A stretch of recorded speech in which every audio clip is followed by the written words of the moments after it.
اللہ نے فرمایا فلا تدعوا مع اللہ احدا، اللہ کے سوا کسی کو مت پکارو۔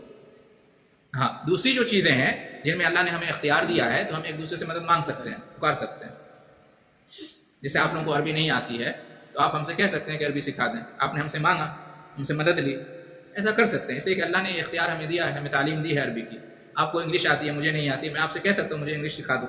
آپ کے پاس کار ہے، مجھے ہاسپٹل جانا ہے، میں آپ کو کہہ سکتا ہوں کہ مجھے ہاسپٹل پہنچا دو۔ آپ میکینک ہے، میری کار خراب ہو گئی، میں آپ کو کہہ سکتا ہوں میری کار ٹھیک کر دو۔ تو اس طرح سے ایک دوسرے سے مدد مانگنا، اس میں کوئی حرج نہیں ہے، اس لیے کہ یہ حاجت روائی مشکل کشائی میں نہیں آتا ہے۔ یہ وہ چیزیں ہیں جن میں اللہ نے ہمیں اختیار دیا ہے، علم دیا، ہنر دیا ہے، تو ان چیزوں میں ایک دوسرے سے مدد مانگ سکتے ہیں۔ دلیل اس کی کیا ہے؟ تعاونوا علی البر والتقوی ولا تعاونوا علی الاثم والعدوان۔ اللہ نے حکم دیا کہ ایک دوسرے کی مدد کرو، اسلام کا حکم ہے نا ایک دوسرے کی مدد کرنا، نیکی اور بھلائی کے کاموں میں ایک دوسرے کی مدد کرو، برے اور گناہ کے کام میں ایک دوسرے کی مدد مت کرو۔ اور ہم دیکھتے ہیں نبی کریم صلی اللہ علیہ وسلم نے صحابہ کرام سے مدد لی کہ نہیں لی؟ جہاد میں مدد لیا کہ نہیں لیا؟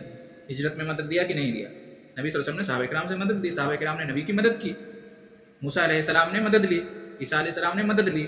تو یہ جو چیزیں ہیں، دنیاوی چیزیں، دنیاوی اختیارات جو اللہ نے ایک دوسرے کو دے رکھے ہیں، کسی کو اللہ نے انجینئر بنایا، کسی کو ڈاکٹر بنایا، کسی کو ٹیکنیشین بنایا، کسی کو الیکٹریشین بنایا، ہے کہ نہیں؟ دنیا کی جو ضرورتیں ہم سب ایک دوسرے کی پوری کرتے ہیں، کوئی آدمی کمپلیٹ نہیں ہے کہ نہیں؟ ہم ایک دوسرے سے مدد ان چیزوں میں لے سکتے ہیں، لیکن جو چیزیں اللہ کے لیے خاص ہیں ان میں صرف اللہ کو پکارا جائے گا، اللہ سے مدد لی جائے گی، دوسرے سے نہیں۔ اگر ان میں اللہ کے علاوہ کسی اور کو کوئی پکارتا ہے تو یہ کفر ہے۔ کیا ہے یہ؟ کفر ہے۔ اللہ کے علاوہ کسی اور کو ان چیزوں میں پکارے گا کوئی، شفا کے لیے، اولاد کے لیے، ہے کہ نہیں، روزی وغیرہ کے لیے، تو یہ کیا ہو جائے گا؟ کفر ہو جائے گا۔ دلیل اس کی کیا ہے؟ سورہ مومنون میں اللہ تعالیٰ نے ارشاد فرمایا وَمَن يَدْعُ مَعَ اللَّهِ إِلَٰهًا آخَرَ لَا بُرْهَانَ لَهُ بِهِ فَإِنَّمَا حِسَابُهُ عِندَ رَبِّهِ إِنَّهُ لَا يُفْلِحُ الْكَافِرُونَ۔ اللہ کے ساتھ جو کسی اور معبود کو پکارے گا تو اس کا حساب اللہ کے پاس ہوگا، اللہ اس کا حساب لے گا۔ وَمَن يَدْعُ مَعَ اللَّهِ إِلَٰهًا آخَرَ لَا بُرْهَانَ لَهُ، اس کی کوئی دلیل نہیں ہے کہ اللہ کے علاوہ کسی کو پکارو، اللہ نے کوئی دلیل نازل نہیں کی ہے، اللہ نے کہیں نہیں بھی کہا ہے، کہیں بھی نہیں کہا ہے کہ اللہ کے علاوہ تم دوسروں کو پکارو۔